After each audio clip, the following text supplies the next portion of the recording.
नजमुल साकिब साहब, आपसे आगाज़ करूंगा। ये फरमाइएगा, एक तो प्रॉक्सी वॉरफेयर, हमें ये अंदाज़ा होता है कि ये वो वॉरफेयर है जो स्पॉन्सर करके या किसी दूसरे मुल्क के अंदर किसी भी किस्म की मदद देकर वहाँ के अमन को ख़राब करने की कोशिश होता है। बुनियादी तौर पर इसकी डेफिनेशन आप कैसे लेते हैं और कितना मुश्किल होता है इससे निमटना? दहशतगर्दी जो है वो, अगर हम ख़ास तौर पे देखें 9/11 के बाद की, तो उसमें प्रॉक्सीज़ का बहुत ज़्यादा हाथ होता है। बहुत ज़्यादा इम्पॉर्टेंट रोल उनका इसलिए भी बन जाता है कि आपने अपने घर में बैठ के सिर्फ पैसे देने होते हैं और आपने कोशिश करनी होती है कि वो पैसे किसी ऐसे तरीके से उन लोगों के पास जाएं जिनसे आपकी के डील हुई हुई है कि आपने फ़लाँ जगह पे ये हंगामा करना है, फ़लाँ जगह पे आपने कत्ल व गारत करनी है, फ़लाँ जगह पे आपने जाके फितना फैलाना है। मुश्किल इसलिए होता है कि इसमें हमारे कुछ अपने लोग भी बीच में शामिल हो जाते हैं, कभी कभी भोलपन से, मासूमियत में, और कभी कभी जानते बूझते हुए भी। मिसाल के तौर पे बलूचिस्तान की जब आप बात करते हैं तो BLA जो है उसके बारे में तो अब पक्का हो चुका कि वो हिंदुस्तान के कहने पे बलूचिस्तान में जो है वो दहशतगर्दी के वाक़यात में मुलव्वस है। और उधर से भी कुछ बयानात ऐसे आते रहे, यानी माजी में भी और अभी भी आ रहे हैं, कि उन्होंने पता नहीं किस तरह से मिक्स कर लिया है कि बलूचिस्तान के मसाइल जो हैं उनको हल करने के लिए, बलूचिस्तान को जो महरूमियाँ हैं उनको दूर करने के लिए तो कुछ जो है ना वो गलत मलत चीज़ हुई हुई है। अब ये है कि जिस तरह आर्मी चीफ हमारे ने कहा कि डिसाइसिव एक्शन लेने का वक्त आ गया है। साथ ही हमने देखा कि प्रेसिडेंट ऑफ पाकिस्तान, वज़ीर आज़म पाकिस्तान ने भी बड़े सख्त बयानात दिए हैं।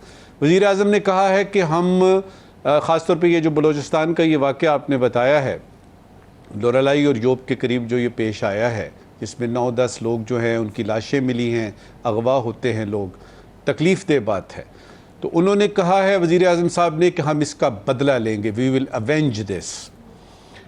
अब कैसे लेंगे, कब लेंगे, ये तो पता लगेगा, लेकिन ये तय है कि अमेरिका में भी, कनाडा में भी, किसी भी और मुल्क में इसका कुछ किया नहीं जा सकता। फिर 3-4 चीज़ें हैं जो की जा सकती हैं। मिसाल के तौर पे आपकी जो इंटेलिजेंस है उसको आपने ज़रा और ज़्यादा मजबूत करना होता है ताकि आपको पता लग सके, वक्त पे आपको पता लग सके। और अभी आपने देखे, अगर पिछले 3-4 बरस के आप कहानियाँ सुने तो उसमें कई टेररिस्ट जो कि दहशतगर्द जो कि क्रॉस कर रहे थे अफ़गानिस्तान से, वो वहीं पर ही पकड़े जाते हैं, बल्कि कुछ जो है वो हो सकता है अफ़गानिस्तान की हद के अंदर ही, यानी उनकी हदूद में ही पकड़े जाएं।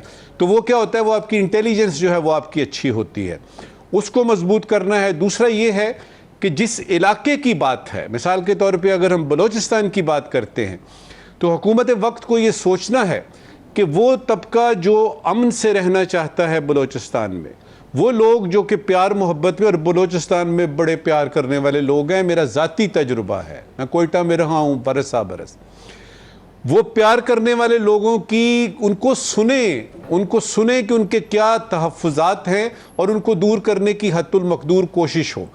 ये दोनों चीज़ें अगर मिलेंगी, और उसके बाद आपने इरादा करना होता है, ये जिस तरह से मैंने बात की ना डिसाइसिव एक्शन।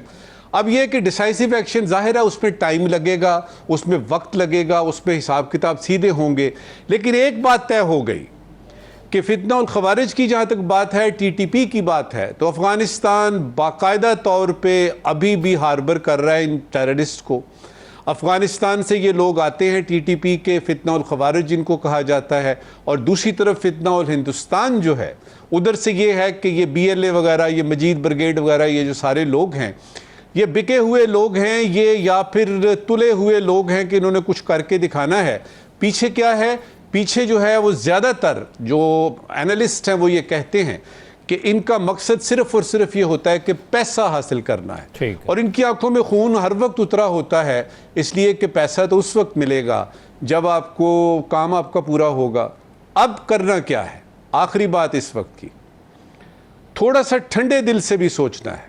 अगर आप सिर्फ हिंदुस्तान को ब्लेम करेंगे तो वो तो ऑलरेडी दुनिया ने भी देख लिया। हम कहते थे, हम डोजिए पेश करते थे, हम यूनाइटेड नेशंस को बताते थे, लोग यकीन नहीं करते थे।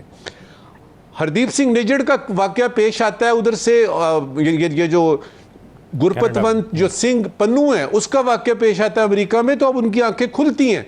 और उस दिन से लेके आज तक वो मोदी साहब जो कह रहे थे कि जी सिफारती तौर पे हिंदुस्तान वो जो है वो पाकिस्तान को तनहा कर देगा, अभी आप क्वाड में देख लें, एससीओ में देख लें, प्रेसिडेंट ट्रंप के बयानात देख लें जो उन्होंने दिए हैं हिंदुस्तान के बारे में, तो किसी वजह से हिंदुस्तान खुद इस वक्त सिफारती तौर पे तनहा हो रहा है और इन्हीं हरकतों की वजह से। नजमुल साकिब साहब, जब ये खबर आपने सुनी कि उनके साहबजादे आ रहे हैं तो क्या आपके लिए ये सरप्राइज़ था? क्योंकि पाकिस्तान तहरीक इंसाफ ने अपने जो मौजूदा माजी के अंदर सारे कार्ड शो किए थे, ये ज़रा वो था जो शायद गवर्नमेंट भी एक्सपेक्ट नहीं कर रही थी या कोई भी एक्सपेक्ट नहीं कर रहा था, तो आप भी एक्सपेक्ट नहीं कर रहे थे कि ऐसी मूव हो सकती है जो पाकिस्तान तहरीक इंसाफ के लिए बेहतर साबित हो सकती है या कोई तब्दीली ला सकती है? मुझे तो बड़ा अच्छा लगा था जब ये कासिम और सुलेमान का पता लगा कि ये आ रहे हैं, और बहुत सारी बातों के साथ साथ मुझे एक थोड़ी सी जो है वो इश्तियाक भी था कि ज़रा सुनते हैं इन बच्चों को, इनकी उर्दू कैसी है। क्योंकि हम देखते हैं कि जब इस तरह का कोई बच्चा बाहर से आता है तो बड़ी टूटी फूटी उर्दू में चीख चीख के बातें करता है ना, तो मुझे था कि मुझे इश्तियाक था, शौक़ था कि मैं देखूं कि ये बच्चे आएंगे तो उर्दू किस तरह की बोलते हैं, और अगर वो यहाँ रह जाएंगे, हर्ज क्या है यार, अगर वो यहाँ रह जाएंगे, वो एक पाकिस्तानी बाप के बच्चे हैं, ठीक है उनकी नेशनैलिटी कोई और हो सकती है लेकिन बाप तो उनका है ना इधर। तो मुझे लगता है कि अभी तक तो चूँकि किया नहीं है, हुकूमत ने सरकारी तौर पे फ़ैसला नहीं किया, इस पे भी हैरानी हो रही है कि मुस्लिम लीग के लोग और इधर दाएं बाएं से सारे बोल रहे हैं कि ये होना चाहिए, आना चाहिए, नहीं आना चाहिए, आना चाहिए, नहीं आना चाहिए। अभी तक सरकारी तौर पे ऐलान नहीं हुआ। और जहाँ तक इस बात की बात है कि जी इंटरनेशनल इमेज ख़राब होगा, आपके यहाँ मुझे ये बता दीजिए कि इंटरनेशनल इमेज की फ़िक्र किसको है?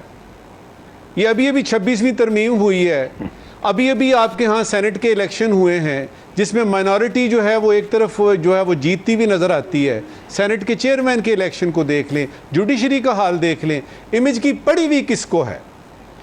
देखिए, जमहूरियत नहीं बचानी, ये मुल्क बचाना है। मैं हैरान होता हूँ, लोग इतनी बड़ी बड़ी तकरीरें करते हैं कि जी जमहूरियत को ये हो रहा है, जमहूरियत को ये हो रहा है, और यार जमहूरियत मेरे लिए है, जमहूरियत इस अवाम के लिए है। इस निज़ाम को मैंने नहीं बचाना, मैंने अपने अवाम को बचाना है। और जो अवाम को बचाने का जो आपका तरीका है, सलीका है, उस पे बात करें। सिर्फ ये कि जमहूरियत बचा लिया आपने, जमहूरियत कितनी दफ़ा आपने कोशिश की जमहूरियत बचाने की और कितनी दफ़ा आपको इसमें यानी फेलियर मिला।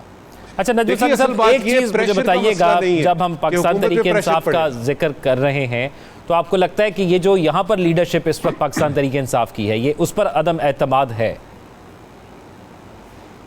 ये मैं इसी की बात करने लगा था कि मसला जो है वो ये नहीं है कि हुकूमत पे प्रेशर डालना है। हुकूमत तो प्रेशर प्रूफ हो चुकी है, उस पर कोई प्रेशर नहीं अब पड़ेगा। मसला ये भी नहीं है कि खान को हमदर्दी का वोट मिलेगा, उसको ज़रूरत नहीं है, वो ऑलरेडी पाकिस्तान का सबसे मकबूल लीडर है। मसला क्या है, मैं ये एक फ़िक्रा बोलता हूँ, ये खान के उस बयान में से लिया है।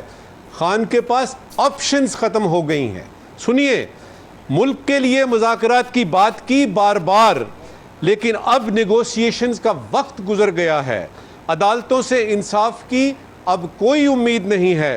कौम को दलदल से निकालने के लिए मुल्क गिर एहतजाज के अलावा कोई चारा नहीं है। इसका मतलब ये है कि this is the only way that Khan knows कि बस ये रह गया है, ये एहतजाज ही है जो कि रह गया, बाकी सारे दरवाजे बंद हो गए हैं। और उसके लिए बुनियादी चीज़ ये है कि एहतजाज तो बाद में होगा, 5 अगस्त के बाद आपने कमेटियाँ बना ली हैं वगैरह वगैरह। ज़रा ये देख लीजिएगा कि इस एहतजाज को लीड कौन करेगा। बच्चों को छोड़ दे, बच्चे आएंगे तो किसी भी ट्रक में वो खड़े हो सकते हैं। हमशीरा भी मौजूद हैं, बेगम साहिबा भी मौजूद हैं, उमर अयूब भी मौजूद है, बैरिस्टर गौहर भी मौजूद हैं। इस एहतजाज को लीड कौन करेगा? तो पहले आप ज़रा ये तो देख लें कि अगर आपने एहतजाज शुरू करना है तो आपके यहाँ कम से कम ये सारे जो हैं, क्या गंडापुर सब करेंगे? तो ज़रा देख लीजिए कि पहले अपने फाइल एंड रैंक्स में आप कोई इत्तेहाद लेके आएँ, उसके बाद फिर बात करें कि एहतजाज 5 अगस्त के बाद क्या होगा। फिर हम भी यहाँ हैं, हम देखेंगे।